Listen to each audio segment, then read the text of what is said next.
Bonjour à tous et bienvenue. Vous le savez, l'intelligence artificielle est en train de tout transformer, de redéfinir les règles du jeu dans absolument tous les secteurs. Aujourd'hui, on va se pencher sur un domaine qu'on croyait peut-être un peu intouchable, l'immobilier. Alors, la vraie question c'est, assistons-nous à la fin d'une époque? C'est la question que tout le monde se pose et qui va être le fil rouge de notre explainer. Est-ce que l'IA va vraiment rayer de la carte des métiers aussi installés que ceux d'agents immobiliers ou de notaires? C'est une question un peu provoque, mais on va essayer d'y répondre ensemble. Pour creuser ce sujet passionnant, on s'appuie sur une analyse très pointue, celle de Didier Taormina. Elle a été publiée le 18 août 2025 sur le site iainfo.fr, qui est d'ailleurs le premier portail en France 100% dédié à l'IA. C'est notre point de départ pour vraiment comprendre les enjeux.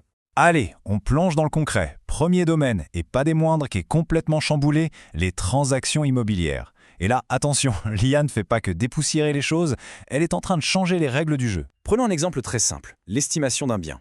Avant, comment ça marchait?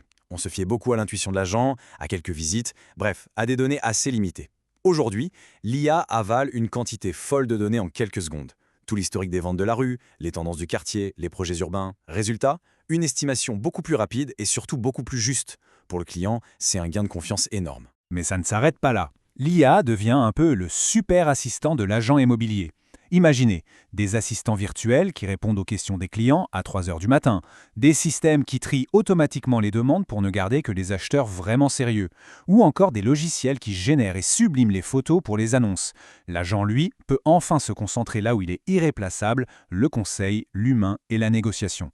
Ok, on quitte les agences, on met un casque de chantier et on change complètement d'univers. Mais vous allez voir, même sur les chantiers, l'IA apporte une efficacité assez redoutable. En fait, l'IA intervient vraiment à toutes les étapes. D'abord, bien avant la première brique, elle permet de modéliser le bâtiment en 3D pour simuler sa performance énergétique, par exemple. Ensuite, pendant la construction, des drones ou des capteurs suivent tout en temps réel et peuvent alerter à la moindre anomalie. Et enfin, une fois le bâtiment terminé, l'IA peut prédire l'usure des équipements pour planifier la maintenance. Au final, ça veut dire moins de retard, moins de coûts et plus de sécurité pour tout le monde. Attention quand même, l'IA est incroyable pour analyser ce qui existe déjà, les données du passé. Mais elle ne peut pas sentir l'avenir comme un humain. Elle ne voit pas les dynamiques sociales d'un quartier qui est en train de changer, l'arrivée d'une nouvelle école. Bref, les données ne font pas tout. La connaissance fine du terrain, l'intuition humaine, ça reste essentiel. Alors qu'est-ce que ça veut dire pour les autres professions clés du secteur? Les notaires, les courtiers, sont-ils menacés? Eh bien, l'analyse suggère plutôt une évolution, ils deviennent des partenaires augmentés. Regardez, c'est très clair. Pour un notaire, l'IA peut automatiser la rédaction de certains actes ou faire une veille juridique en un temps record.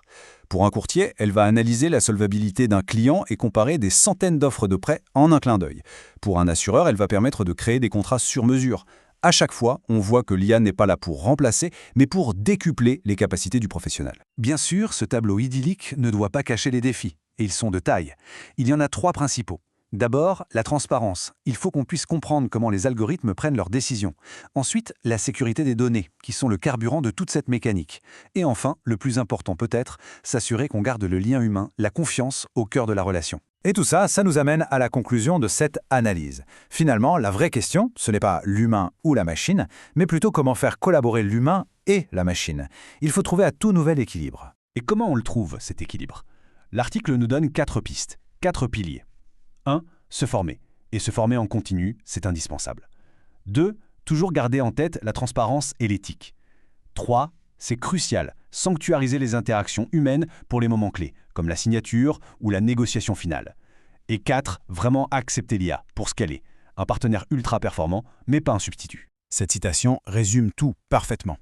L'IA est un partenaire d'excellence, mais jamais un substitut intégral au discernement humain. C'est vraiment le message central. La technologie traite l'info, mais le jugement, l'empathie, la vision à long terme, ça, pour l'instant, ça reste profondément humain. Alors, pour en revenir à notre question de départ, non, l'IA ne va probablement pas faire disparaître ces métiers. Elle va les transformer en profondeur. Cette révolution, ce n'est pas une menace. C'est plutôt une invitation, une opportunité incroyable de réinventer nos manières de travailler. Et au final, tout le monde y gagne, les professionnels comme les clients. Voilà, la technologie est là, les cartes sont redistribuées. La question n'est plus de savoir si le changement va arriver, mais comment on va s'y préparer. Alors, je vous retourne la question. Et vous, êtes-vous prêt pour ce nouvel équilibre? Merci de nous avoir suivis et à très bientôt.